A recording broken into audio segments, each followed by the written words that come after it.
Hi there, I'm David Wilson, brand ambassador and lead trainer for Isuzu UTE Australia's iVenture Club, and welcome to another one of our tip series. And we're going to dive into the big hill country, looking at those inclines and declines. Here's something to remember for whenever the country becomes steep or it gets boggy, and that is to get the car into low range, because that way you'll maximise the torque at your disposal and get up and down that hill in the safest possible way. You know, if you're going to go into steep country, you're going to have to make an adjustment to your tyre pressures. And I like to use a mid-20s PSI point as my starting point. And quite often in the really rugged stuff with lots of pointy rocks, being prepared to go down as little as 20 or even 18 PSI to maintain that essential forward progress. Not only all of that, but we need to look to pick the right line as we're going up that hill. You always want to set yourself a dead set vertical path when you're going up the hill. Never run diagonally across the face of the hill. And you'll find that there are natural grooves and perhaps even existing wheel ruts there to give you some guidance and something to follow. You know, there will be one day when you probably won't get up that hill first crack. So if you do get stuck halfway up the hill, don't make the mistake of using angel's gear, and that is pushing the clutch in on a manual and rolling down the hill, or selecting neutral in an auto and doing the same. Don't do that.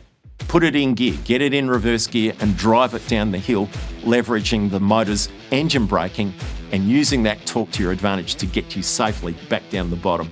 You know, there's an old saying, what goes up must come down. So we're going to stay in four-wheel drive low range because that's going to give us the best control for getting down that steep hill.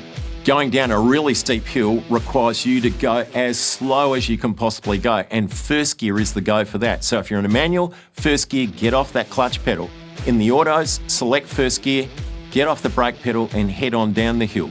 If the vehicle starts to overspeed, there's nothing wrong with just gently caressing that brake pedal just to wash off some of that terminal speed. You know, going downhill, first gear low range is good, but hill descent control in really, really steep country is better, and it's likely to become your best friend. Now, hill descent control works by pulsing the brakes as you make that steep descent. So once you've engaged the control, it sets the car up at a default descending speed of around about 4 kilometres an hour. And here's the real beauty with hill descent control. By pressing on the brake pedal, you can adjust the speed back down to your new low speed threshold. If that's suddenly too slow, get on the accelerator pedal, squeeze it up to your new preferred speed, take your foot off the gas, and it learns that that's the speed that you require. It's really, really clever. Now, to engage hill descent control, you want to do that whilst you're in gear. So if you're in an auto, don't leave it in neutral or park, won't work. If you're in a manual, you want either first or second gears in the manual or reverse gear, and then it will activate. Disengaging hill descent control is really simple. Push the button, watch the dash display. When the display light goes out, you know you're good to go. Well, today we've learned all about how to climb up and down those really steep hills in our Isuzu D-Max and MUX. We've found out what four-wheel drive low range is all about. We've also learnt the advantages of using hill descent control to give us the maximum torque and get us down that hill nice and safely. For more tips and skills, head across to the Isuzu UTE Australia website, where you'll learn heaps on how to drive your vehicles out in the field and go your own way. And you can also stay connected and join up with Isuzu owner events at iVenture Club, and you'll find that at iventureclub.com.au.